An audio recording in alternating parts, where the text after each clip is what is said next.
i7 ગુજરાતનો અવાજ। નમસ્કાર દર્શક મિત્રો, i7 ન્યૂઝ ગુજરાતીની સાથે હું છું આપની સાથે પાયલ બામભણિયા। તો જોઈએ આજના મહત્વના સમાચાર। દેવગઢ બારિયા તાલુકાના ખેડૂતોને ખાતર માટે વલખા મારતા ખેડૂતોની કોણ સાંભળે ફરિયાદો। દેવગઢ બારિયા માર્કેટ યાર્ડમાં આવેલ સરકારી ખાતરની દુકાન બહાર ખેડૂતોની લાંબી કતારો જોવા મળી હતી।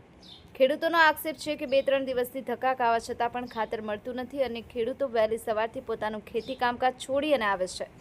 આર્થિક રીતે નુકસાન ભોગવી આવે છે। આખો દિવસ ઊભા રહેવા છતાં ખાતર મળતું ન હોવાની બૂમ ઉઠવા પામી છે। ભર ચોમાસે ખેતરમાં પાક ઊભો છે પણ ખાતર માટે ખેડૂતોને આવી રીતે લાઇનમાં ઊભા રહેવાનો વારો આવ્યો છે તે કેમ? વધુમાં જોવામાં એ પણ મળ્યું છે કે મહિલાઓ પોતાના નાના બાળકોને લઈ વહેલી સવારે ખાતર લેવા પહોંચે છે। દુકાન આગળ લાંબી લાઈનોમાં જોવા મળે છે। આમ ખેતીવાડી વિભાગનું પેટનું પાણી પણ હલતું ન હોવાનું જાણવા મળે છે। ખેડૂતોમાં સવાલ એ છે કે સમયસર ખાતર નહીં મળે તો પાકનું શું થશે? પાક પર આખો ભારત દેશ ચાલે છે ત્યારે અનેક સવાલ ખેડૂતોની તંત્ર સમક્ષ સ્પષ્ટ માંગ છે કે વહેલી તકે પૂરતો જથ્થો ઉપલબ્ધ કરાવો અને ખાતર વિતરણની વ્યવસ્થા સુચારુ બનાવો।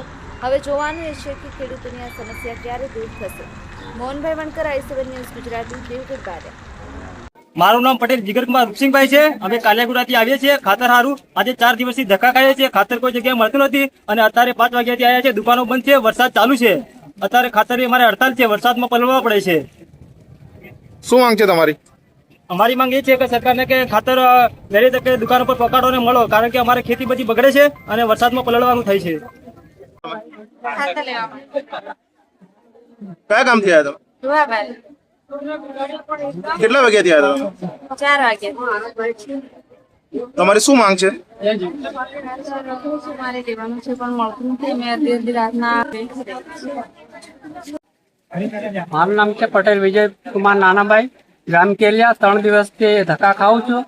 અત્યારે 5 વાગ્યાનો આવ્યો, અત્યારે ખાતર હજુ સુધી દુકાન ખોલી નથી અને અત્યારે બધા લોકો ઊભા છે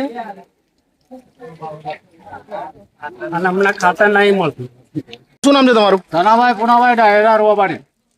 તમે શેના માટે આવ્યા છો અહીંયા? ખાતર માટે આવ્યા સાહેબ। શું તકલીફ પડે આજે છે? 3 દાડાથી રખડીએ છીએ પબ્લિક, કોઈ ખાતર નહીં આપતા અને મળતું નહીં।